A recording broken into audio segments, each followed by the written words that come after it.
मेहमान आए, मामा ने कहा जा के मेहमानों से खाने का पूछो। मैंने पूछा अंकल खाना खाकर आए हैं या घर जाकर खाएंगे, पता नहीं फिर मुझे क्यों मार पड़ी।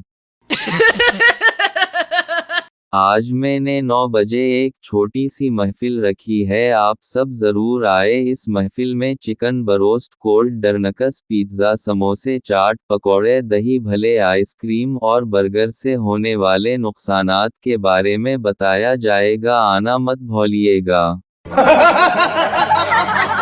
आजकल मौसम ऐसा हवा है कि रेड़ी वाले को भी समझ नहीं आ रही कलफियां लगाए या यखनी।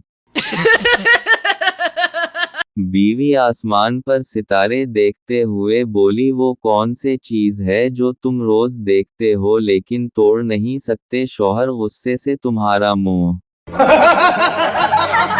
नसीहत कर रहा हूँ, जब कभी रास्ते में दो आदमी लड़ते नजर आएं तो खड़े होकर तमाशा ना देखें बल्कि बैठकर देखें, खड़े खड़े थक जाएंगे। लोगों को वीज़ा इंग्लैंड का चाहिए, गर्लफ्रेंड अमरीकी और बीवी पर्दे वाली मशरिकी, तनख्वाह डॉलर्स में काम करना कुछ नहीं और मरना मदीने में।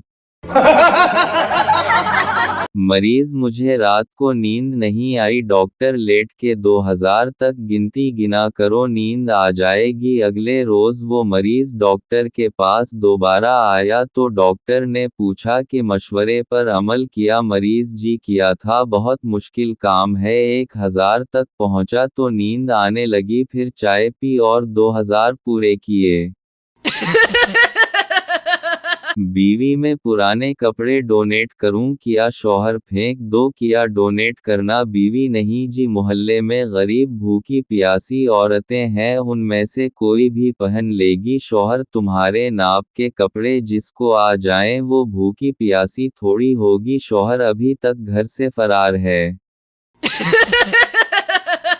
शदीद आंधी की वजह से साथ वाले घर की लड़की का दोपट्टा मेरे घर की खिड़की पे आके गिरा, सोचा कि इसको जाकर वापस दे आऊं, लेकिन फिर देखा कि इसको पैकू नहीं हुई थी। सुबह उठकर सबसे पहले जाकर दो पिटे को सितारों वाली पैकू करवाई और जा पहुंचा इसके दरवाजे पर। दरवाजा खटखटाया तो वो बोली, जी कौन? मैं ये दो पटा ले लें, आंधी से उड़कर हमारे घर आ गया था। वो मुस्कुराई और कहने लगी, शुक्रिया, में वो मैंने आपके दोपट्टे को पैकू भी करू दी है। ये सुनकर उसने दिल दहला देने वाला इंकिशाफ किया, एक लंबा सा कहका लगाया और बोली, ये दोपट्टा तो नहीं, अबाजी की धोती है जो धो कर डाली थी। मैं क्यों करूं उसे मैसेज, अनु नजर नी औनदा में ऑनलाइन वॉन।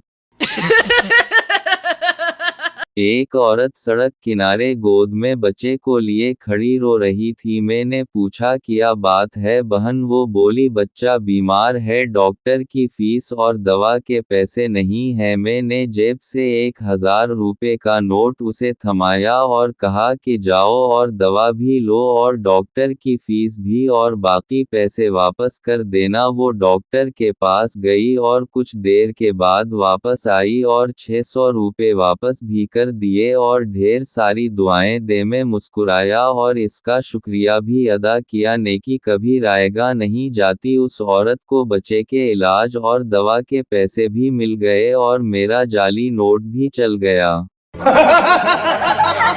आधी रात को बेगम ने शौहर को झंझोड़ कर जगाया, आध सोया आध जागे। शौहर ने पूछा, क्यों? बेगम ने पूछा, रेओ फिल्म की हीरोइन कौन थी? शौहर, माधुरी दीक्षित, संगीता बजलानी और सुइम। लेकिन क्यों? बेगम, दिल वाले दुल्हनिया ले जाएंगे में काजोल का नाम किया था। शौहर, समरन। लेकिन क्यों? बेगम, सचिन तेंदुलकर का पाकिस्तान के खिलाफ 2003 में फाइनल में किया स्कोर था। शौहर, 98। लेकिन क्यों? बेगम, सामने वाले फ्लैट की सरी कब से यहाँ शिफ्ट हुई? शौहर, इस बुध को 2 महीने हो जाएंगे, पर उस वक्त ये किया ड्रामा बनाया हुआ है। बेगम, क्योंकि आज मेरी सालगिरह थी। और फिर बिल्कुल खामोशी छा गई, भयानक खामोशी।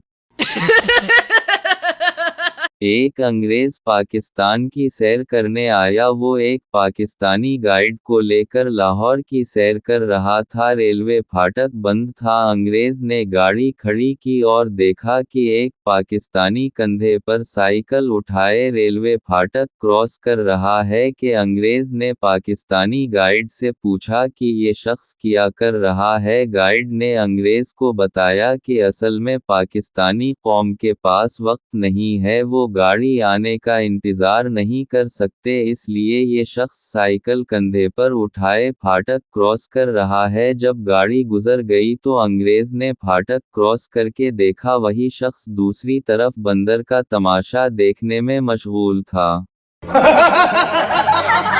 सास ने बहू को काम समझाते हुए कहा, मैं इस घर की होम और फाइनेंस मिनिस्टर हूँ। ससुर फॉरेन मिनिस्टर हैं। तुम्हारे शौहर ministry of demand and supply चलाते हैं और मेरी बेटी के पास प्लानिंग एंड डेवलपमेंट मिनिस्ट्री है। अब बताओ तुम कौन सी मिनिस्ट्री संभालोगी। बहू मुस्कुराते हुए बोली, लीडर ऑफ अपोजिशन के जीना होगा, मरना होगा, धरना होगा, धरना होगा।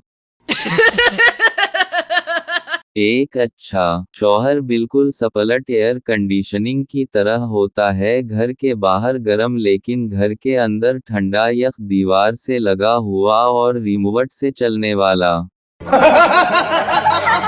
एक लड़का रिश्ते के लिए लड़की देखने गया। लड़के को लड़की पसंद आई तो उसने लड़की से पूछा कि क्या आपके वालिद की हैसियत है कि वो शादी में कार दे सके। लड़की, मेरे अब्बा की हैसियत तो हवाई जहाज देने की है। क्या आपके अब्बा की औकात है एयरपोर्ट बनाने की। ओह तेरी खैर, स्प्राइट पी के आई थी।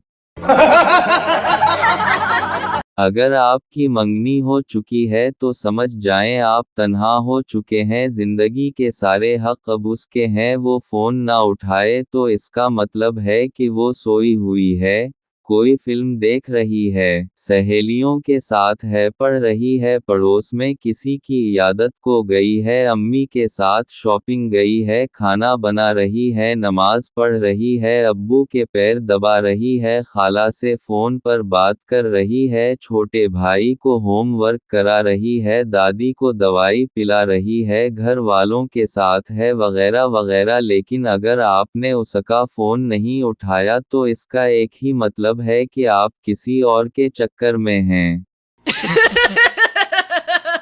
अगर दो लोग लड़ रहे हों तो आपका फर्ज है कि नीचे बैठ जाएं ताकि पीछे वालों को भी नजर आए।